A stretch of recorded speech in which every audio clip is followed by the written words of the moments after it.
The sprawling agenda of the Iran attack, a Trump trial begins, and could a cancer cure be coming? That and more. The Monica Perez Show starts now.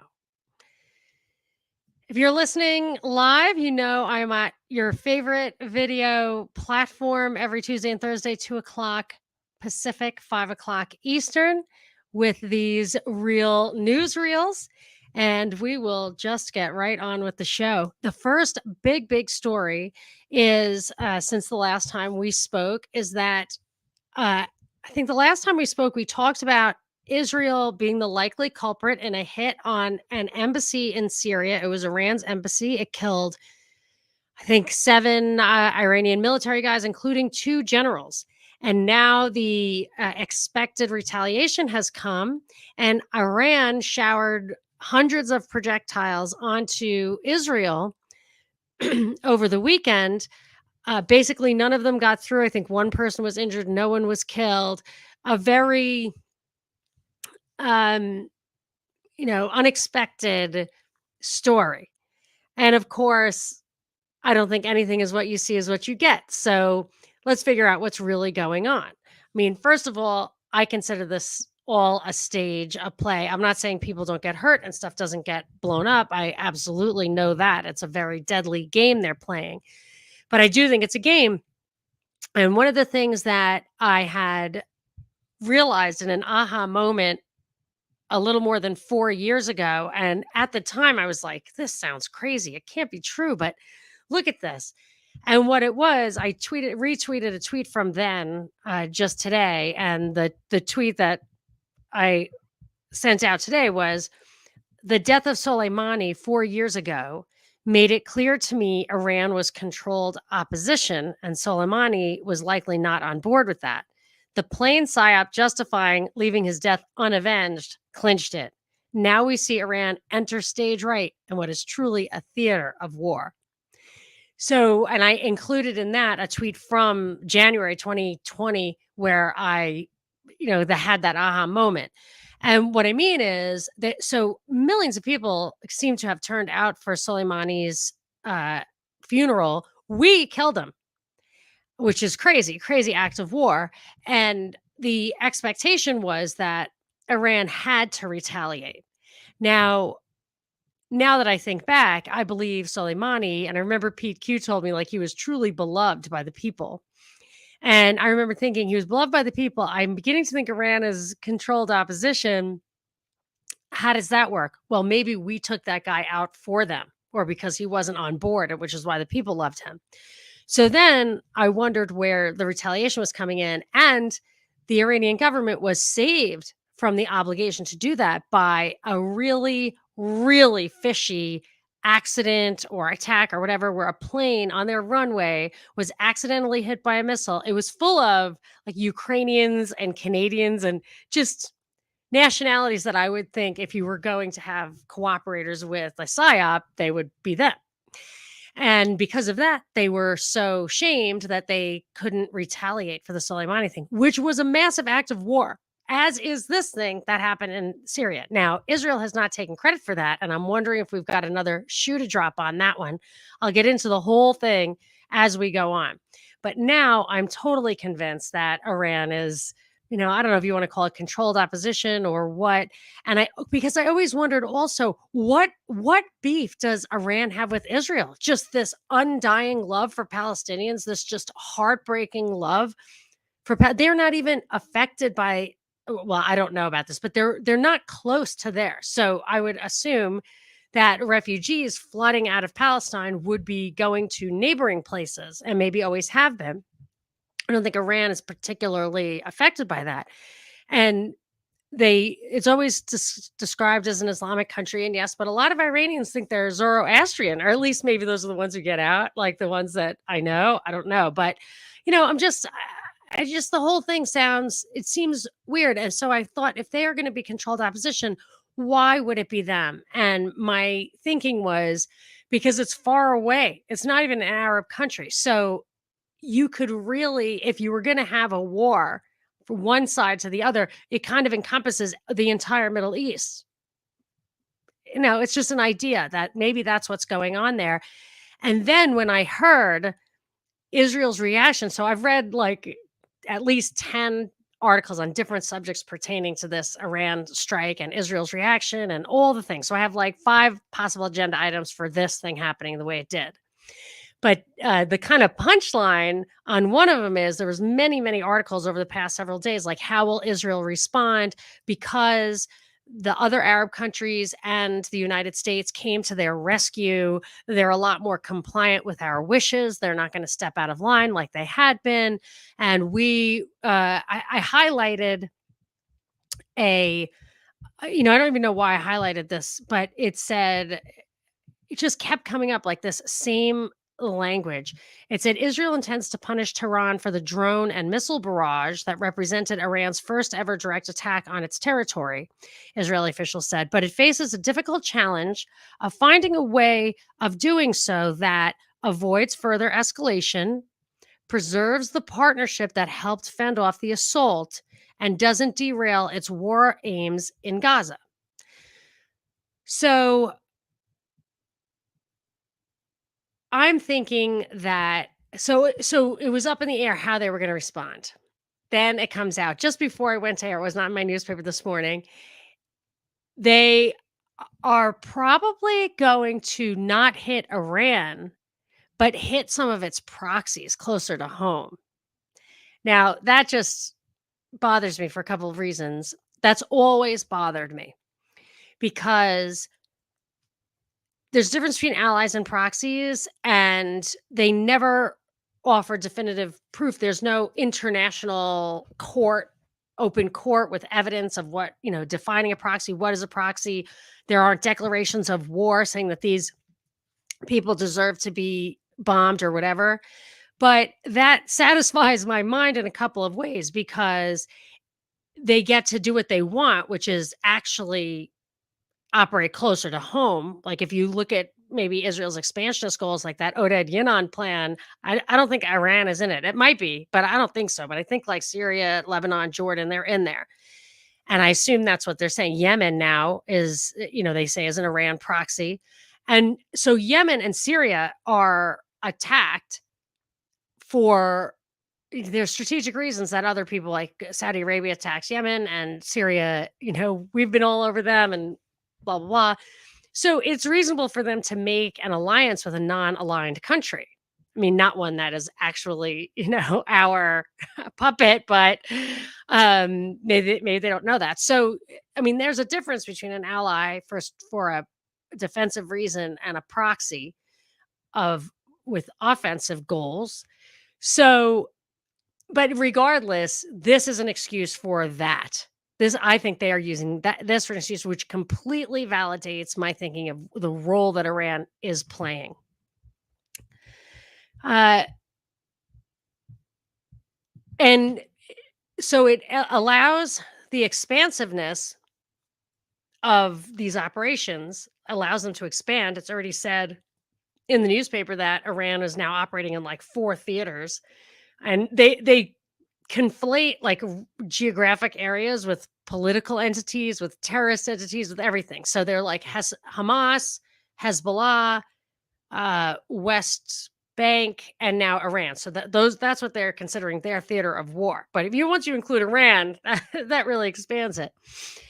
But now that, so here's the other narrative that was weird for me. Israel has an Iron Dome. It's such a well-protected country. Its defenses are ridiculous. I mean, they've always been hailed as their amazing defenses, and they like put civil rights and everything on the backseat. They put surveillance and everything in place purely for security reasons, and they're effective at it. I don't actually think they needed anybody else's help. Plus, again, I feel like this thing was totally orchestrated, and I'll tell you why. So I'll just tell you what their system looks like. This was straight out of the journal. Israel used all 3 of its multi-layered overlapping air defense systems on Saturday, most of which were developed alongside the U.S. beginning in the 1980s, so 40 years. The Arrow 3 intercepts long-range ballistic missiles that leave the Earth's atmosphere, while an earlier version of Arrow is still used for medium to long range missile threats. David's sling covers short to long range missiles, drones, and aircraft. The Iron Dome, its most well known system, specializes in dealing with shorter range attacks. That's what should have been able to fend off the hang gliders. Maybe Iran should have just used hang gliders. Yeah, so I don't think they needed Bahrain's help, and I don't think they needed our help. I think they've gotten our help for 40 years just so that they could defend themselves. But there's a little bit of a smoking gun tell. One of my British listeners, thank you very much, sent me a link to an article. Mimi AF, MIMIAF.com is her website. She's got a Substack. And it was actually about the British royals that I read her first article, but she had a good article about this. It said, always look a Trojan horse in the mouth. It was about this Iranian thing. I'll put it in the show notes. This is a quote from her article.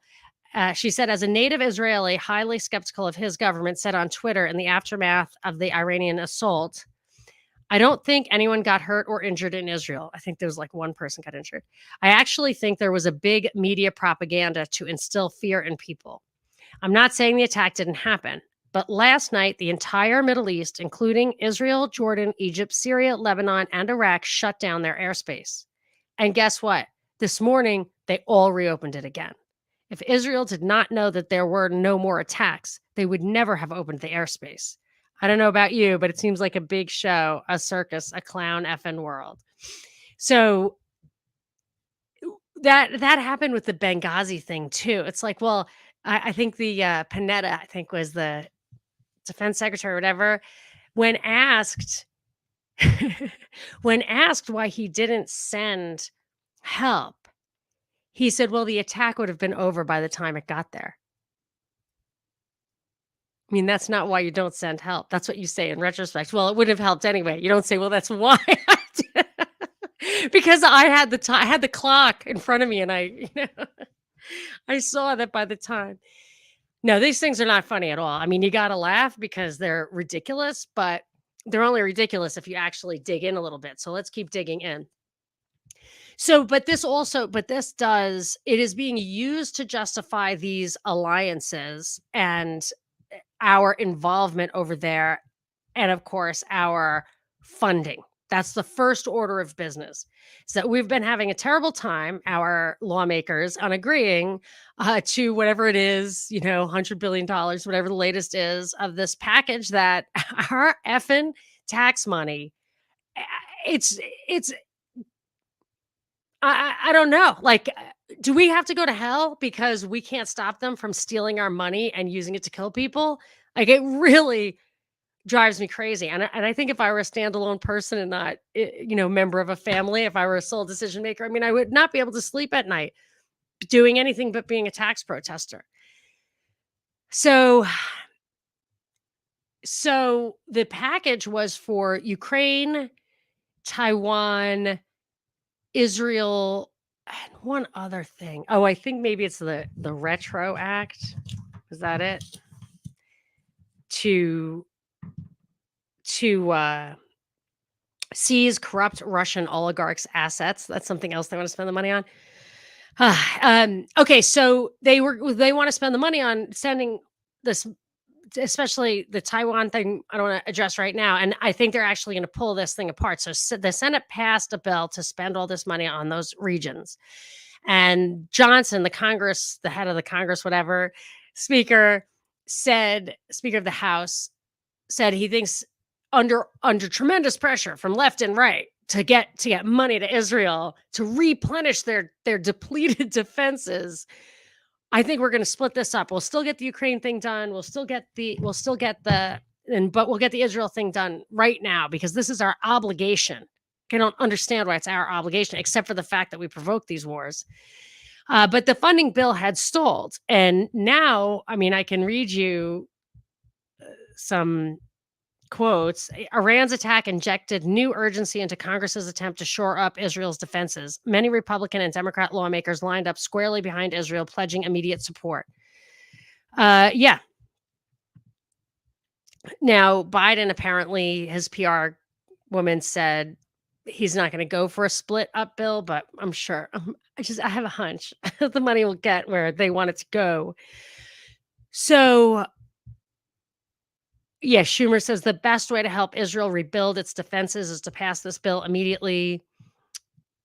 Uh, oh, by the way, this reminds me, the last time we talked, I said, "Hey, like, all these signs point to World War III. It's probably gonna be mostly a virtual screen thing with fuckery behind the scenes instead of like this real all out 60 million casualties war, but that they were definitely going to blow off some weaponry because they have it. And how else do you build more if you don't get rid of the old ones? Like literally to the point where I don't even know where they store it all. So I'm sure Israel blew off a lot of material, as they say. Maybe we want to do it too. So I don't know. It's awful because they actually do. Unlike what happened in Israel, other people do get hurt. Like this, when Iran hit Israel, nobody got hurt. But anyway, people are going to get hurt.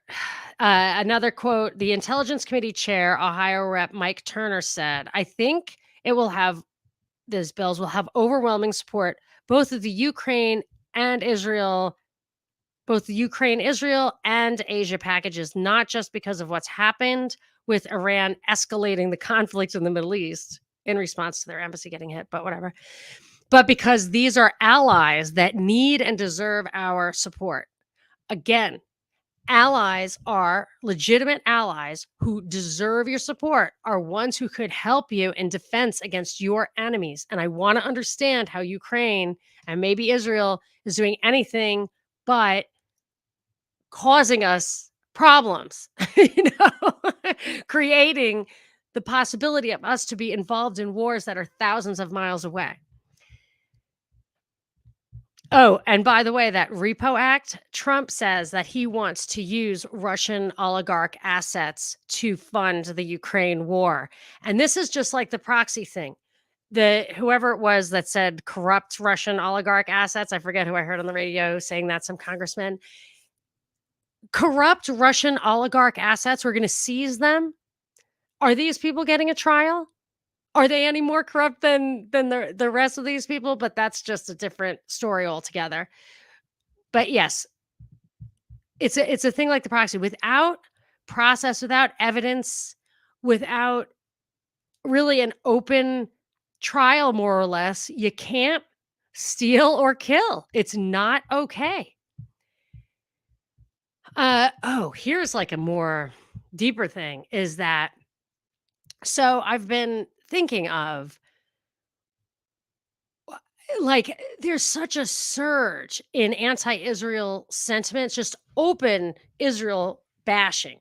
And I remember when I was on WSB radio, which was a conservative station, maybe it's still, well, I don't even think it's conservative anymore, really too much, but just like to say anything negative about Israel, like the whole, force of the audience even would come down upon you.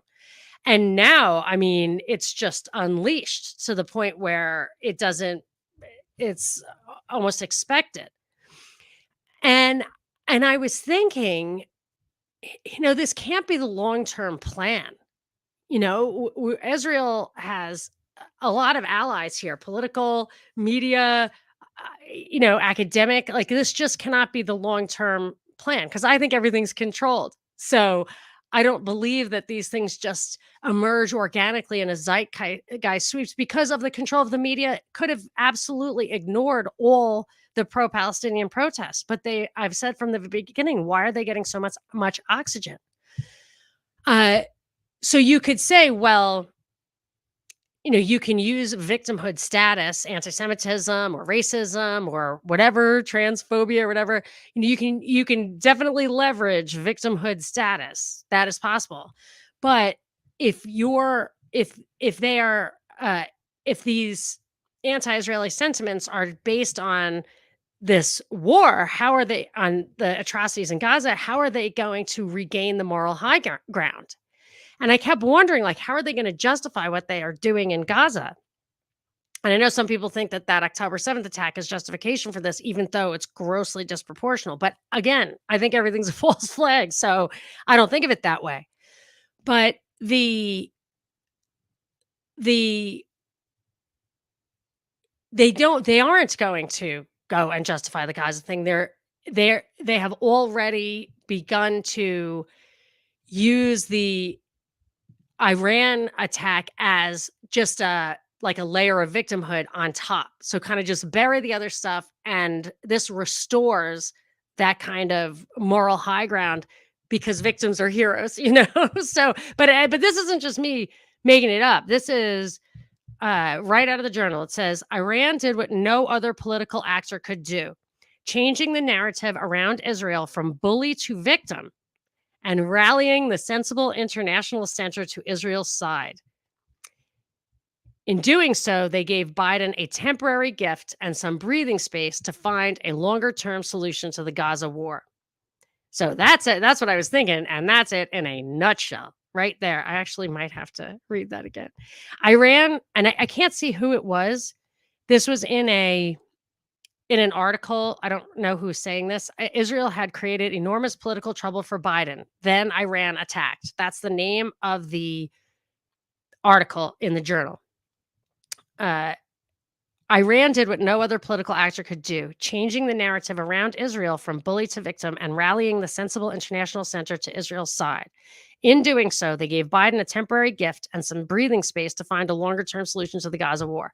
So I don't think Iran is going out of its way to give Biden a gift or is stupid enough to not know. Anyway, I've told you what I think. Oh, in that article was something that annoyed me. Two other things, actually. One thing was Iran's attack on Israel could embolden Hamas to refuse a ceasefire. So another agenda item for the attack could be to prolong the agony, to just keep it going. But this was just super annoying. This is Ari Fleischer. Remember Ari Fleischer? He's about as deep state as they get. Peace and quiet. Now this is just a complete inversion. This is the exact opposite of the truth. My father always taught me presidents like wars because if you're in a war, you get reelected. He says, peace and quiet benefit incumbent presidents, said Ari Fleischer, who served as press secretary for Republican President George W. Bush. Turmoil, violence, and a growing sense that international events are out of control hurt incumbents. Was that his experience working for George W. Bush? I don't think so.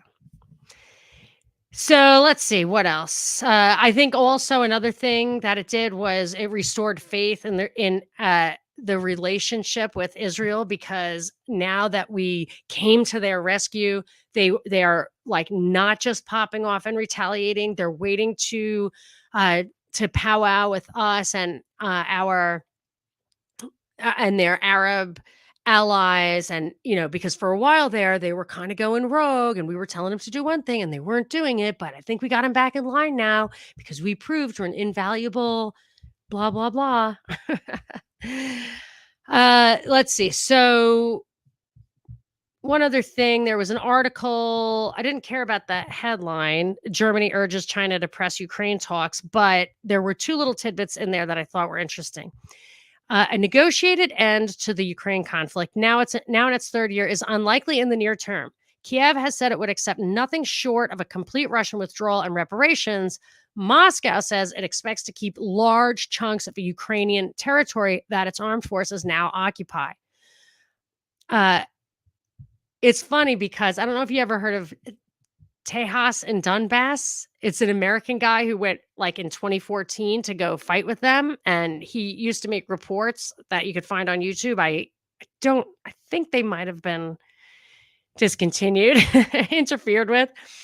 But right in the beginning, 3 years ago, he said they've already negotiated the outcome here and they're just going to divide it along the Dnieper. Is that how you pronounce it? The river that goes through Kiev.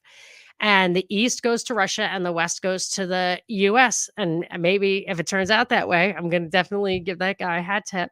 Well, I give it to him now. Hat tip for that, because it certainly still seems to be the plan. All right. Here's something that in that article, too, that annoyed me, which was this. While Russia now has the upper hand, the front line hasn't shifted markedly in months, and there's little prospect of one side scoring a decisive military victory over the other soon. That actually feeds into the idea that they're just going to split it up. This and the spiraling costs of the war make it likely that its end will have to be negotiated sooner or later. So why do we want to give it more money? Why? Why? It's not right. Please. Anyway. Okay. Trump. This was something it folded into that a little bit too. I can't remember how this folded into it, but anyway, Trush. Trump's hush money trial began yesterday, if I'm not mistaken. And the accusation, I had to look it up like so many times. Listen to this nonsense. I got this out of Wiki. The people of the state of New York versus Donald Trump is a current criminal trial against Donald Trump, the 45th president of the United States. He faces 34 felony charges of falsifying business records relating to payments made to pornographic film actress Stormy Daniels to ensure her silence about an earlier alleged affair between them. 34 felonies. Oh my gosh. Trump is accused of falsifying these business records with the intent to violate federal campaign finance limits, unlawfully influence the 2016 US presidential election, and commit tax fraud. The charges carry a maximum sentence of 20 years in prison if Trump is convicted on 5 or more counts. 20 years in prison. Trump is the first US president to be indicted.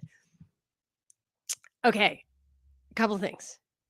Nothing in me believes that he slept with her, any porn star, or any prostitute at any time for 2 reasons. He is a notorious skinflint. He's cheap. He ain't paying for it. He doesn't have to. He's talked about it. He's not doing it. And more important, he's a germaphobe. Hardcore germaphobe. If you listen to my show in WSB, you remember I lived in New York, not far from where he lived at the time, like whatever, kind of near Columbus Circle.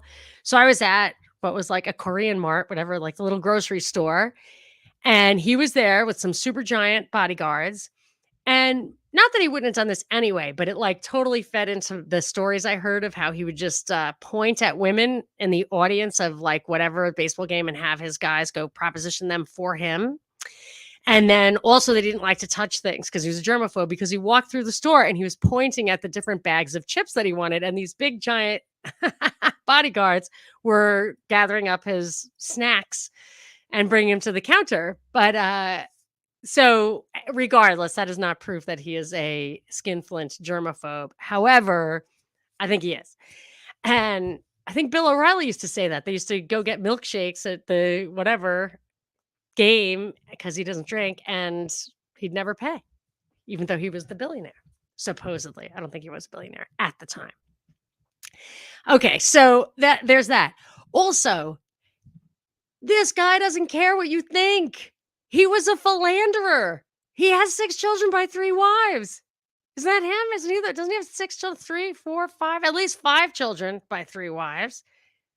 Do you really think he's going to bend over backwards to shut her up? He would just insult her and discredit her. Anyway, whatever. I don't know. I could be wrong. But again, this kind of stuff does seem a little farcical, especially like my litmus test for any of these criminal trials is show me the hard time. And I said the same thing for Michael Cohen, who went to jail, and some of these swirling stories. He was the go-between between Stormy Daniels and Donald Trump and whatever. He did not serve a full sentence or even like a normal truncated sentence.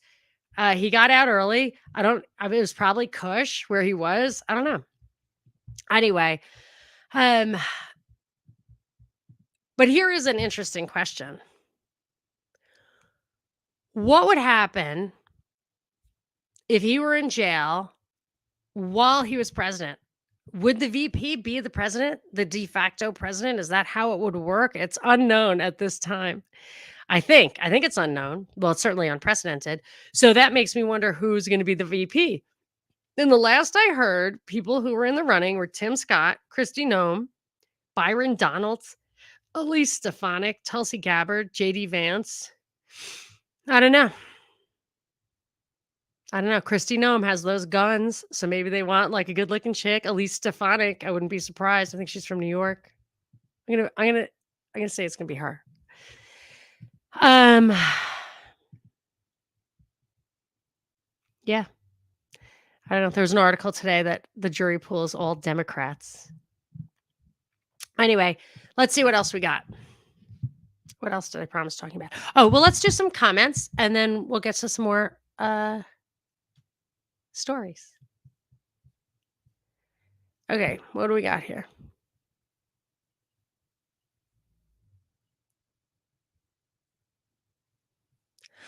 Oh, yes, I'm sorry. First of all, Stuart, I never curse or swear. I would never damn someone or call God's attention, but I do use vulgarity, but I really try only to use it when it's critical for the telling of the story. So maybe we can bleep it out so that people can let their kids listen to the podcast. Yes. Yes, Harry agrees with me. He's saying Iran is justified, which would be based on the active war of attacking their embassy. But Israel didn't admit it. I expect a shoe to drop on that. Said it is a total play and they are controlled opposition. But people weren't saying that 4 years ago. Oh, hey, Stella. Hey, James. Yep, Harry's waiting for shoes to drop as well. Oh, here you go. The Wild Urban Gardener says, excellent thoughts on Iran. No doubt, similar to all other major countries, they all supported COVID. They all support CBDCs. It's all theater. Yeah. CIA does love itself some Persia. Yeah, maybe true. Maybe true. Yeah. Allies v. proxies. Wow. Do you think so, Kelvin? I've heard people say this. Of course, as with all of anything that's theatrical in nature, I try not to assume people aren't getting hurt, even if the thing is a setup. But Kelvin is saying that most of the Gaza footage comes from the Hollywood film sets around Cyprus. It's awful theater, bread, and circus. A few people have mentioned that to me. I avoid that stuff because I find violent images disturbing. I'm the one those like warnings are for, except for a lot of times I think they're fake. So I'll just like push right in. But I'm not convinced this is fake. But Harry seems to be agreeing with Kelvin. But he does say the Iron Dome is incredible. But Calvin says there is no such dome. Oh, is Harry saying it's not credible? Or is he saying it's incredible? There you go. And Stella points out, as I also have, it is not called the theater of war for nothing. Yep. And the fact that the airspace was reopened is a bit of proof. Yep. James says, puppet show with cute new missiles this week only. Shot down 98% of our 98% our tax dollars hard at work. Just more fun. Again, puppet show royal.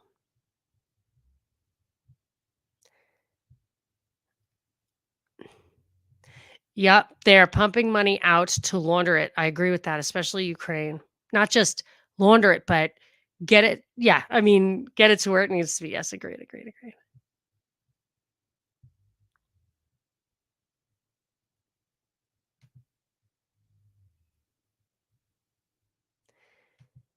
Hit the like button, people. Subscribe.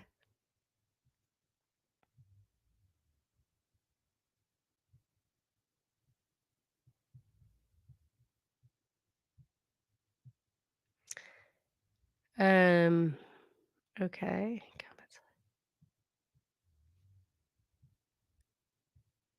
Yes, Stuart is praying for world peace. One of my mother's last words. It was certainly her last message to the audience. Tell your listeners I love them and to pray for world peace. Oh, they're saying, are you sure that there aren't 33 charges against Trump? And then Wild Urban Gardener says 33 would have been too obvious.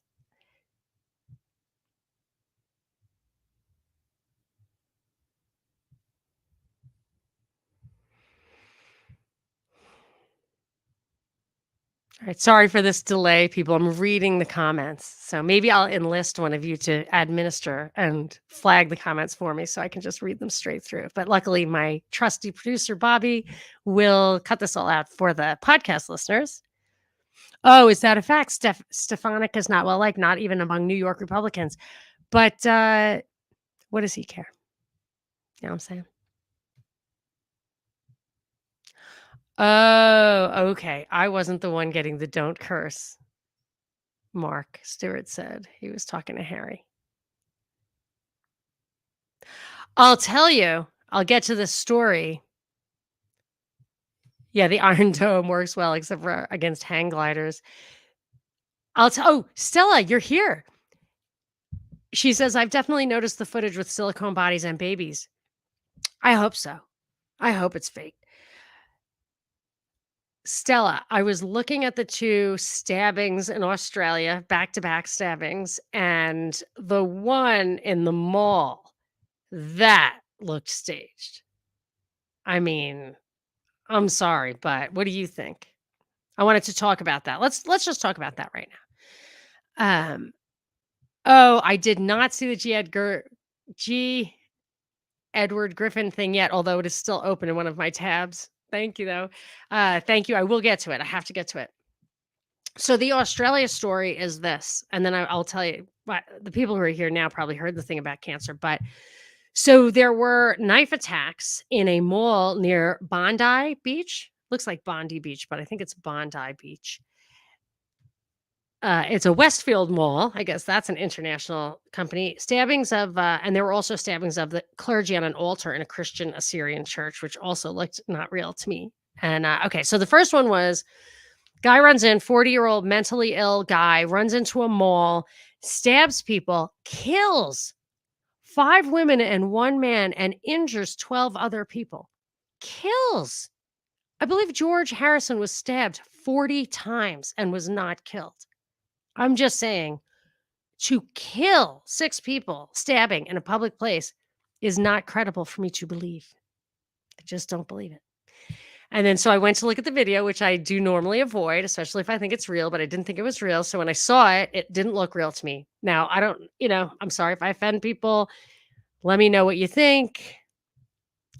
Let's see what Stella says. I interviewed G. Edward Griffin once. Let's see. Oh, yeah. It says a police officer, of course, and several bystanders are being hailed as heroes as they ran toward danger and stopped the knife attack. It must have taken them a while. That's all I got to say. Now, the church stabbing looked staged too, and then it happened at night, and the cops apparently remained inside the church where nobody died with the suspect for hours. And during that time, a mob of 500 people showed up and started chanting, "Bring him out." And more people were injured in the riot than in the stabbing. Anyway, that is considered an act of terrorism. It seems like some Muslim stuff is involved and Christian stuff. I don't know. Seems a little. Anyway, so I'm not getting the answer from Stella. True or false, real or fake. All right, what else were we going to talk about?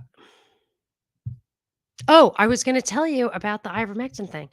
So I love our community and all the people who reached out to me when I had to not do a live show on Thursday because my sweet, adorable, fluffy Delilah fell apart, couldn't walk. She was in horrible, you could just see she had just tumors and stuff on her spine. And I just could not, once that happened, once she just could not walk, of course, you can't leave them like that. But she's so cute and fluffy. Anyway, it was terrible. And I just forgot how awful it is to have to put your dog down. I can't even say it. It just seems so wrong. Although, as my husband explained, it is you're not playing God. It is your responsibility from God to husband these animals. And in a state of nature, she would rot and be mauled. Like, you can't, it's not okay. So, but it's so hard to do. And then it took me like 4 days to get over it. Like, I'm not totally over it, but like, I was really thrown for a loop. And I'm not gonna, I've tapping into the Irish. Don't want to get emotional, uh, but the fact that people do this all the time, I mean, you should definitely get a week off of work for that. Like, I don't think I can. I have another dog, but I don't know if I can handle doing that again. But here's the thing. So, thanks to Joe, he told me about ivermectin, which sounds like a cure-all panacea. But then I looked into it, and ivermectin is in human trials for cancer, for controlling tumors. It's amazing to me. Like, and it's been effective, and it's absolutely been effective against in dogs for mammalian, mammary tumors, which is what my dog had. That was her original cancer because she had been a failed breeder, and I guess they gave her so many drugs that it leads to that. I also gave her some allergy medicine, which I'm not big into the pharma, but she was, like, licking her paws to death, and that's when she started getting lumps, and the doctor's like, "Oh, yeah, they can turn cancerous." I was like, "Why didn't you tell me that?" So, I have some regrets, obviously, but here's the thing, there's a point to my story, is that so I looked into the ivermectin, and I told a friend of mine who has cancer, who's like kind of running out of chemos to do, and she asked her doctor, and her doctor said, yes, they're having a lot of success in the trials and that they would get her into the next trial available to her. And I thought that was great. I'd gladly sacrifice sweet Delilah if my friend can, if the only reason I knew about it was not for Delilah, but for my friend. But here's what I was thinking, and I was talking to my gal Ellen, who's a big friend of the show, the one with the T-shirt that said I impeached Gavin Newsom, which is how we got to be friends. Long story, I've told it like 10 times. So I was walking with her, and I was saying, can you believe it? Like, if they have a cure for cancer, like, what is that going to do to the cancer industry? And she said, well, what aren't they coming out with a vaccine against cancer? What was that going to do to the cancer industry? And I was like, don't they come out with vaccines once the cure is found? Isn't that what happens? Haven't you ever seen those graphs of like the most touted vaccines? When you look at the incidence of the disease, it's already on a downward slope, and the vaccine is introduced after that, what do you call that? The angle of the slope is already well established and does not seem to accelerate or steepen in any way because of the vaccine. It's almost like maybe they didn't do it in the past. Maybe they aren't doing it, but they could only roll out vaccines after they know that the disease is going to be controlled. And then follow on to that, COVID spikes it, right? It's COVID or the vax or both seem something spiking. A lot of things are probably spiking it. But so now you have this big spike, and then it'll back off as those cancer cases aren't new cancer cases, right? So assuming that there was a surge because of this environmental factor that has in itself diminished, then you already have it going down. And if they were like, they're maybe demonizing ivermectin to slow the roll because they knew that was really where its power lay, but they know it's coming. So how do you make lemonade out of that? Sell the vaccine twice a year to 7-8 billion people. I mean, I'm not saying I like saw the memo. I'm just saying what to watch out for could be, but it would be great to have.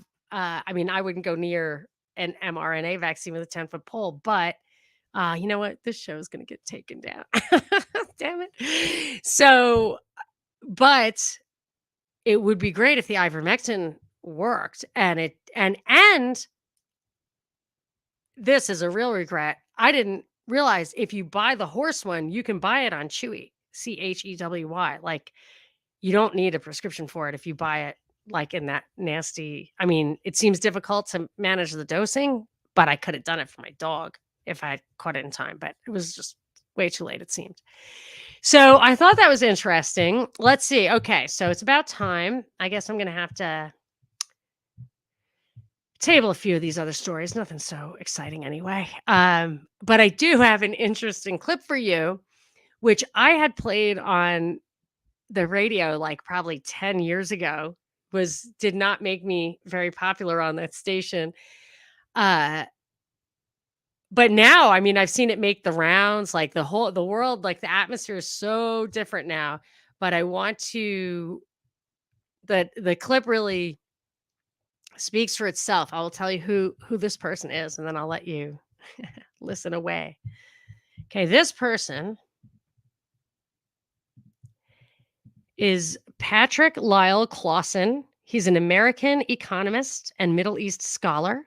He is currently the director for research at the Washington Institute for Near East Policy and senior editor of Middle East Quarterly. Now, I have in the show notes at monicaperezshow.com the complete unedited video of Patrick Clausen's responses to questions regarding U.S. policy toward Iran at a policy forum in Washington, D.C. on September 21st, 2012. So it's 12 years ago. I'm not saying it pertains to our current situation, but it's just telling nonetheless. And this is an excerpt from that full video. So I will, before I leave you with that, I'd like to say a couple of things. One is I have been using, I think, which one am I using? It's so yummy. Hypnautica. I've switched, and I like the ones that you can put in water. So I'm talking about True Hemp Science, truehempscience.com. My only sponsor. I love them. They were sponsors of me even when I never plugged their show. They just love me and us, and they are part of our community. But the CBD products are unbelievable quality. There's no doubt in my mind there is no better quality CBD, and I've never had anything as good. But actually, they're the only ones I ever really used. I've used stuff before that's like, this doesn't do anything. That is not what you get from this. You actually have to proceed with caution. It actually says on the bottle, like start slow and start low and roll slow, something like that. And you have to take it seriously. It's a natural product. But this I love it. It's, what they say is it's an excellent end of the day relaxation tool that may inspire a lifted sense during your evening routines. And for me, it's such a help to sleep. But they have lots and lots of products. I have a promo code Monica, and I'm sure this is already used up. First 100 customers to spend $80 or more get a free sample bottle of Hypnautica. But I talked to Chris, and you can just write. There's a lot of different things that have samples. There's like Doze, Bliss. I don't know. If you write in the message that you would like a free sample of something and you know what it is, or just, surprise me, just write it in there. And he said he will include it. And if you have any doubts, you can just call them. But go to truehempscience.com and use the promo code Monica. And if you would, for me, my goal in kind of resurrecting the show is just to leverage my work. If I ever make any surplus dollars, I will just use them to promote the show. So you can listen through the commercials, which is the money I use to pay my producer. Or if you want to give me a little extra, you can go to iTunes and become a premium subscriber. Or the very best thing would be rockfin.com/Monica Perez. But basically the most important thing is if you would share the show to someone who you think would enjoy it, or someone used to listen to me and doesn't know I'm doing this right now. I think there's a lot of that. I would love to make the most of this effort. And I really enjoy spending this time with you. So thank you very much for that. And now back to the clip, and goodbye. I frankly think that crisis initiation is really tough. And it's very hard for me to see how the United States president can get us to war with Iran.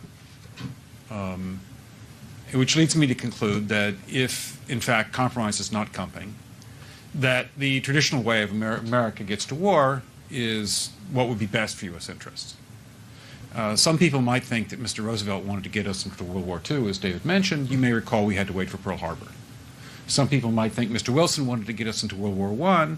You may recall he had to wait for the Lusitania episode. Some people might think that Mr. Johnson wanted to send troops to Vietnam. You may recall he had to wait for the Gulf of Tonkin episode. We didn't go to war with Spain until the USS, until the Maine exploded. And may I point out that Mr. Lincoln did not feel he could call out the Federal Army until Fort Sumter was attacked, which is why he ordered the commander at Fort Sumter to do exactly that thing which the South Carolinians had said would cause an attack. So if, in fact, the Iranians aren't going to compromise, it would be best if somebody else started the war. One can combine other means of pressure with sanctions. I mentioned that explosion on August 17th. We could step up the pressure. I mean, look, people, Iranian submarines periodically go down. Someday one of them might not come up. Who would know why? We can do a variety of things if we wish to increase the pressure. I'm not advocating that, but I'm just suggesting that this is not a either-or proposition of, it's just sanctions has to succeed or other things. We are in the game of using covert means against the Iranians. We could get nastier at that.